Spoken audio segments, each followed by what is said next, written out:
Assalamualaikum warahmatullahi wabarakatuh. Perkenalkan kami dari kelompok 11. Di sini kami akan mempresentasikan akuntansi keuangan nirlaba dalam studi kasus SMK SMA Makassar. Sebelumnya, perkenalkan kami dari kelompok 11 dengan saya Cantika Aprianti dan rekan-rekan saya Salman Alfarizi, Hanza Nabila, dan Heni Tambora.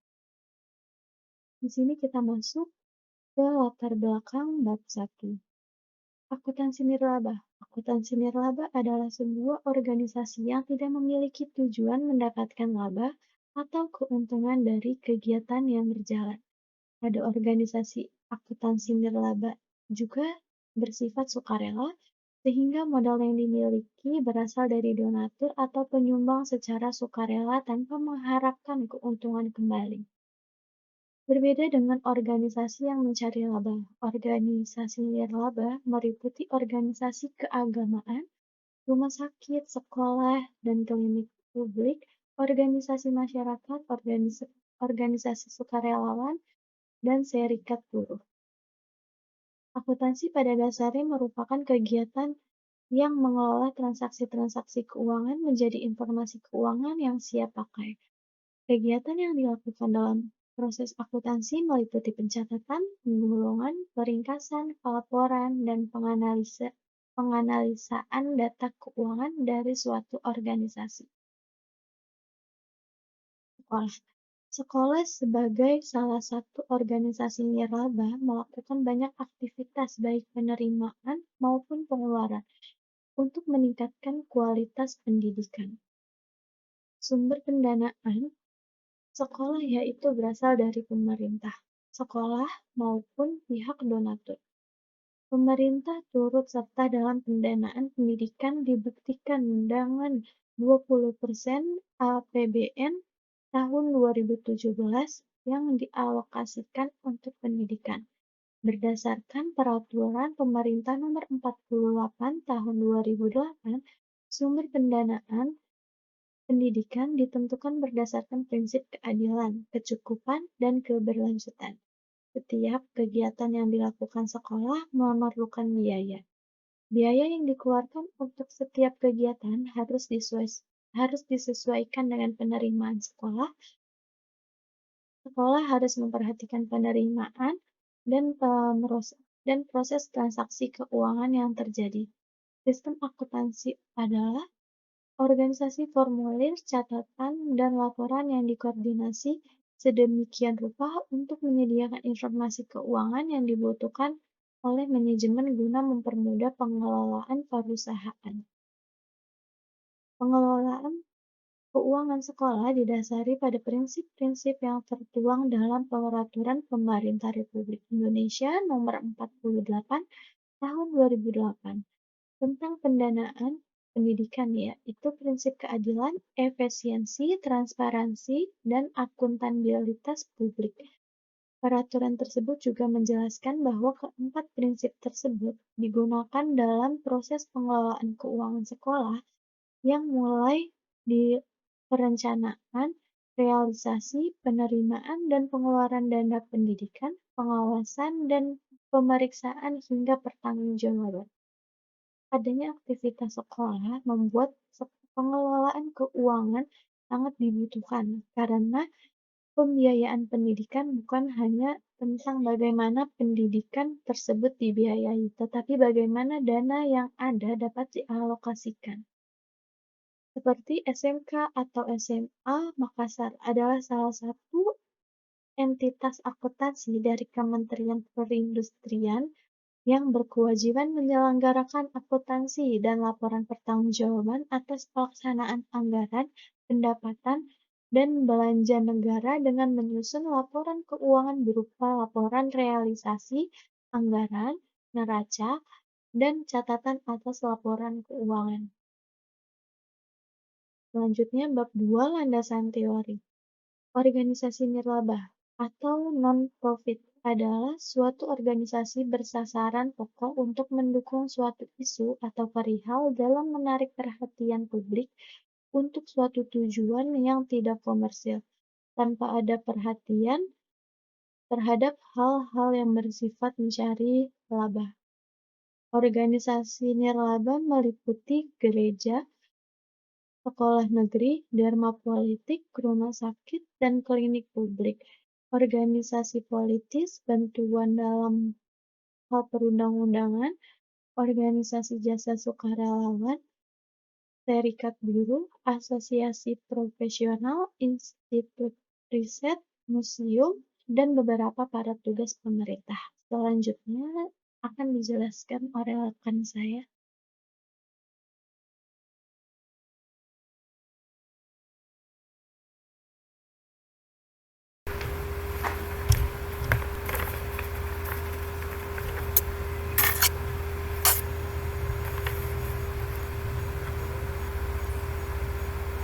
Perkenalkan, di sini saya Heni Vanbora yang akan melanjutkan presentasi Akuntansi Keuangan Nirlaba Studi Kasus SMK SMAK Makassar. Karakteristik organisasi nirlaba. Karakteristik organisasi nirlaba berbeda dengan organisasi bisnis. Perbedaan utama yang mendasar adalah cara organisasi itu memperoleh sumber daya yang dibutuhkan untuk melakukan berbagai aktivitas operasionalnya. Tujuan organisasi nirlaba. Menurut Nariasi, pendidikan, pelayanan sosial, perlindungan politik, dan rekreasi merupakan tujuan utama dari organisasi nirlaba. Tujuan seperti ini bergantung pada jenis atau bidang yang dijalankan oleh masing-masing organisasi. Organisasi merupakan suatu entitas sosial yang terkoordinasi secara sadar, terdiri dari 2 orang atau lebih dengan batasan yang relatif teridentifikasi yang berfungsi secara berkelanjutan untuk mencapai seperangkat sasaran bersama. Dari pendapat di atas, dapat disimpulkan bahwa tujuan organisasi nirlaba adalah untuk melayani publik dalam hal untuk mengakses tempat umum yang dipergunakan untuk publik.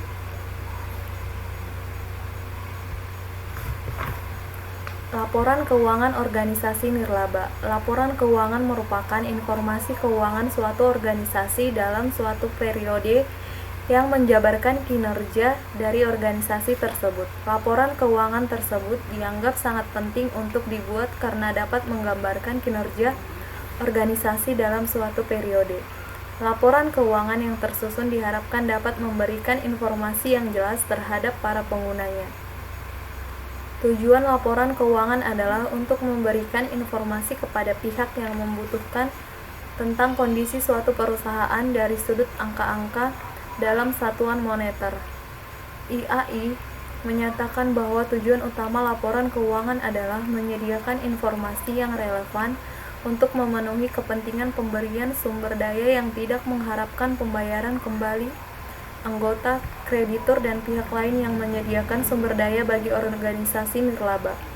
Berdasarkan karakteristik laporan keuangan entitas nirlaba berdasarkan PSAK nomor 45, meliputi laporan posisi keuangan pada akhir periode laporan, laporan aktivitas, dan laporan arus kas untuk suatu periode pelaporan, dan catatan laporan keuangan, yakni laporan posisi keuangan, laporan aktivitas, laporan arus kas, dan catatan atas laporan keuangan. Tujuan laporan keuangan. Laporan aktivitas adalah menyediakan informasi yang menyeluruh mengenai pengaruh transaksi dari peristiwa lain yang mengubah jumlah dan sifat set neto, hubungan antara transaksi dan peristiwa lain, dan bagaimana penggunaan sumber daya dalam pelaksanaan berbagai program atau jasa. Laporan posisi keuangan bertujuan untuk menyediakan informasi mengenai aset, liabilitas, dan aset neto, serta informasi mengenai hubungan di antara unsur-unsur tersebut pada waktu tertentu. Informasi dalam pelaporan posisi keuangan yang digunakan bersama pengungkapan dan informasi dalam laporan keuangan lain dapat membantu pemberi sumber daya yang tidak mengharapkan pembayaran kembali anggota kreditur. Laporan arus kas bertujuan untuk menyediakan informasi mengenai penerimaan dan pengeluaran kas dalam suatu periode.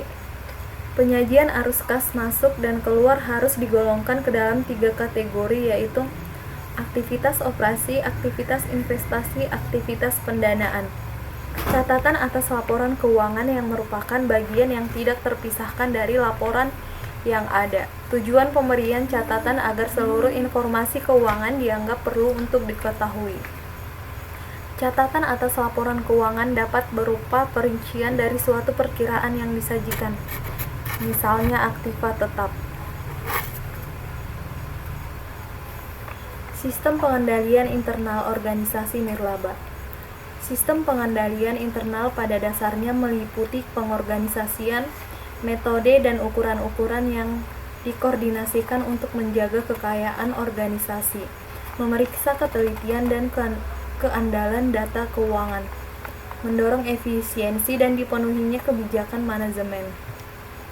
Kebijakan dan prosedur pengelolaan keuangan organisasi nirlaba harus mencakup 4 unsur pokok pengendalian internal yang tidak terpisahkan satu sama lain, yaitu struktur organisasi yang memisahkan tanggung jawab fungsional secara tegas, mekanisme otorisasi atau kewenangan dan pencatatan yang memberikan perlindungan yang cukup terhadap kekayaan organisasi, praktik yang sehat dalam melaksanakan tugas dan fungsi setiap unit organisasi yang tercermin pada masing-masing prosedur dalam SOP keuangan, dan syarat kualifikasi serta deskripsi tugas dan tanggung jawab masing-masing posisi yang dapat menjamin kesesuaian kualitas personel organisasi.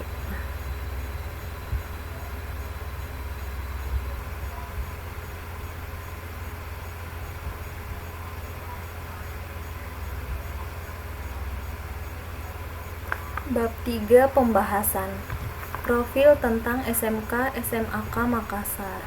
Sekolah Menengah Kejuruan SMAK Makassar merupakan sekolah menengah kejuruan di bawah pembinaan Pusat Pendidikan dan Pelatihan Industri Kementerian Perindustrian sesuai dengan SK Menteri Perindustrian Nomor 234 M SK 6 sesuai dengan SK Menteri Perindustrian Nomor 234-SK-6-1985 tanggal 24 Juni 1985 tentang struktur organisasi dan tata kerja sekolah menengah analis kimia, dengan diterbitkannya SK Menteri Perindustrian Nomor 78-MIND-8-2011 tanggal 12 Agustus 2011 tentang organisasi dan tata kerja sekolah menengah kejuruan SMAK Makassar yang telah menggantikan dari SK nomor 234-SK-6-1985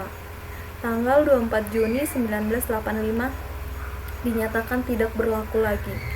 Berdasarkan keputusan Menteri Perindustrian tersebut, SMAK Makassar mempunyai tugas pokok yaitu melaksanakan pendidikan kejuruan formal analis kimia 4 tahun bagi tamatan sekolah menengah tingkat pertama tertentu sesuai dengan peraturan perundang-undangan yang berlaku untuk menghasilkan tenaga-tenaga analis kimia menengah di bidang industri dengan menggunakan laboratorium dan sarana fisik lainnya. Sistematika penyusunan anggaran keuangan. Laporan keuangan SMK SMAK Makassar tahun 2018 ini telah disusun dan disajikan sesuai dengan peraturan pemerintah nomor 71 tahun 2010 tentang standar akuntansi pemerintah dan berdasarkan kaidah-kaidah pengelolaan keuangan yang sehat di lingkungan pemerintahan. Laporan keuangan ini meliputi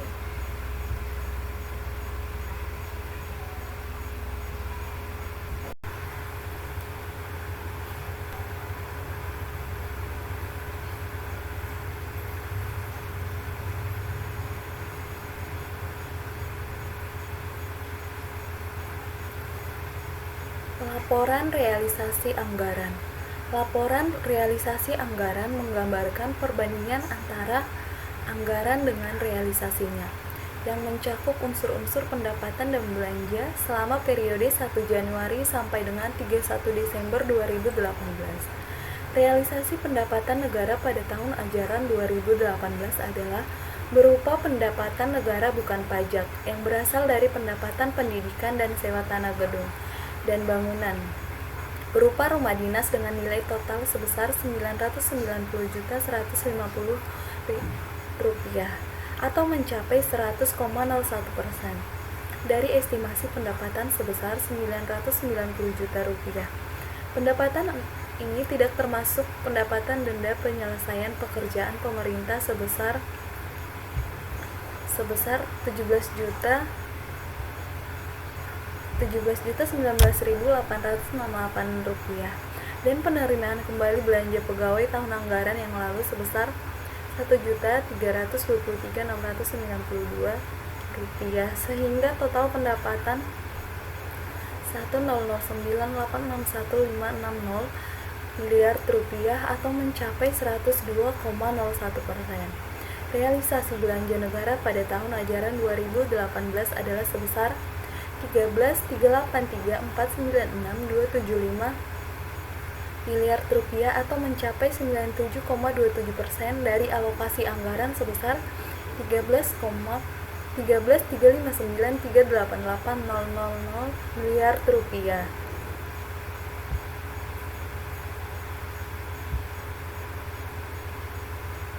Laporan realisasi anggaran SMK SMAK Makassar untuk periode yang berakhir 31 Desember 2018 dan 2017 dapat dilihat dalam tabel berikut.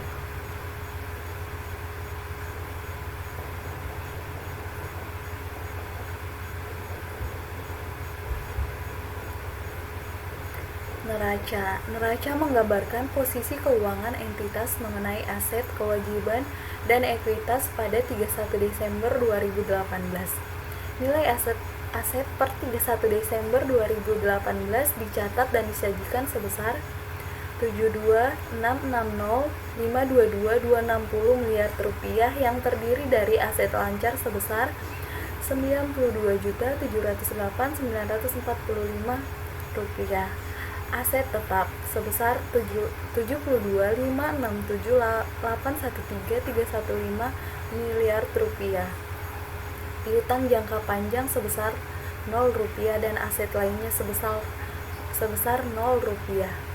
Nilai kewajiban dan ekuitas masing-masing sebesar Rp22.177.875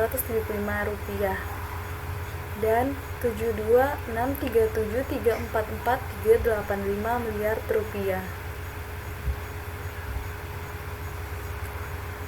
Neraca akuntansi SMK SMAK Makassar periode 31 Desember 2018 dan 2017 dapat dilihat dalam tabel berikut.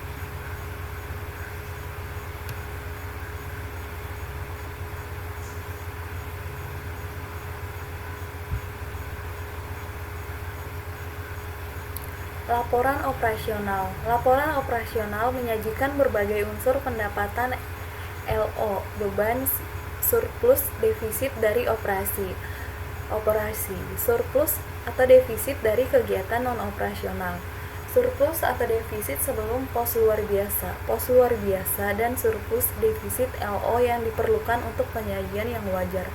Pendapatan LO untuk periode sampai dengan 31 Desember 2018 adalah sebesar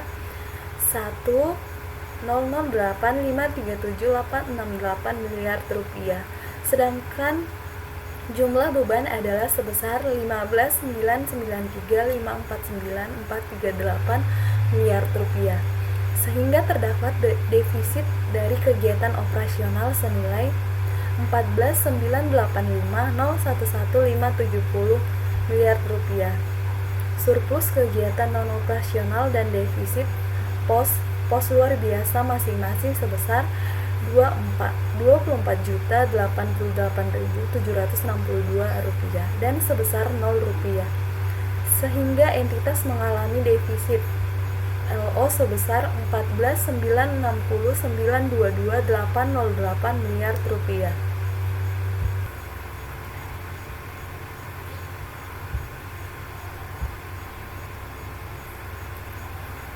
Laporan operasional Kantor Akuntansi SMK SMAK Makassar untuk periode yang berakhir 31 Desember 2018 dan 2017 dapat dilihat pada tabel berikut.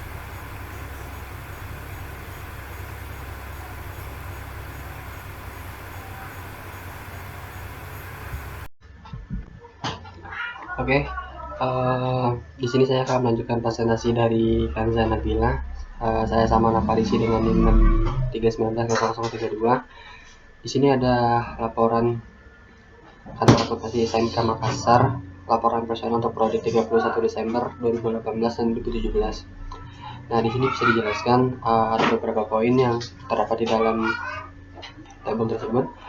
Yang di sini ada kegiatan operasional dengan pendapatan pada tahun 2017 itu sebesar 925.007.830 dan untuk 2018 sebesar 1008537.868. Di sini ada beban dan total untuk keseluruhan bebannya itu di tahun 2018 adalah sebesar 15.993.549.438 dan untuk di 2017 itu sebesar 15.183.328.758. Nah, selanjutnya ada di sini kegiatan non operasional. Kalau dilihat dari seluruh total itu untuk 2018 itu sebesar 14.960.922.808. Nah, jadi di sini yang poin terakhir adalah pos luar biasa. Sama seperti hal dengan kegiatan non operasional, di sini surplus atau defisit low-nya itu 14.960.922.808. Nah, selanjutnya adalah laporan perubahan ekuitas. Pada perubahan ekuitas ini menyajikan informasi kenaikan atau penurunan ekuitas tahun pelaporan. Dibandingkan dengan tahun sebelumnya, ekuitas pada tanggal 1 Januari 2018 adalah sebesar 74.765.304.244 dikurangi defisit low itu sebesar 14.960.922.808. Kemudian ditambah dengan koreksi-koreksi senilai 459.328.234 dan ditambah dengan transaksi antar entitas sebesar 12.373.634.719 sehingga ekuitas entitas pada tanggal 31 Desember 2018 adalah senilai 72.634.334.345. Nah, di sini ada laporan perubahan ekuitas untuk periode yang berakhir 31 Desember 2017 dan 2018. Di sini terdapat ada kolom uraian catatan tahun. Di sini ada keterangan dalam rupiah. Di poin pertama adalah ekuitas awal itu pada tahun 2018 sebesar 74.765.304 dan 244, sedangkan di 2012 itu 48.540, 491 dan 932. Nah, di sini ada beberapa koreksi menambah atau mengurangi ekuitas yang terdapat pada dampak multi perubahan, kebijakan atau kesalahan mendasar, penyesuaian nilai aset, koreksi nilai persediaan, selisih revaluasi aset tetap. Untuk koreksi nilai aset tetap dan non revaluasi itu sebesar 459.328.234. Nah, jumlahnya itu sebesar 459.328.234. Nah, kalau untuk transaksi antar entitas itu sebesar 12.373.634.715. Jadi untuk kenaikan atau penurunan ekuitas ini sebesar 127.959.859. Jadi untuk total ekuitas akhirnya itu 772.637.344.385. Nah, selanjutnya untuk catatan atas laporan keuangan atau disebut dengan CALK menyajikan informasi tentang penjelasan atau daftar rinci atau analisis atau nilai suatu pos yang disajikan dalam laporan realisasi anggaran, neraca, laporan operasional, dan laporan likuiditas. Termasuk pula dalam CALK adalah penyajian informasi yang diharuskan dan dianjurkan oleh Samar Akuntansi Pemerintahan serta pengungkapan lainnya yang diperlukan untuk penyajian yang wajar atas laporan keuangan. Dalam penyajian laporan realisasi anggaran untuk periode yang berakhir sampai dengan tanggal 31 Desember 2018 disusun atau disajikan berdasarkan basis kas, sedangkan neraca, laporan operasional, dan laporan perubahan likuiditas tahun 2018 disajikan dengan basis Sakura.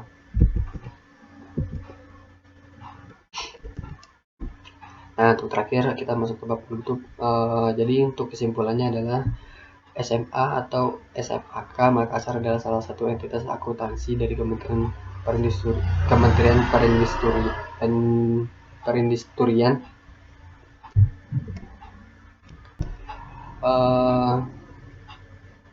SMA SMAK Makassar adalah salah satu entitas akuntansi dari Kementerian Perindustrian yang berkewajiban menyelenggarakan akuntansi dan laporan pertanggungjawaban atas pelaksanaan negara pendapatan belanja negara dengan menyusun laporan keuangan berupa laporan realisasi anggaran, neraca, dan catatan atas laporan keuangan.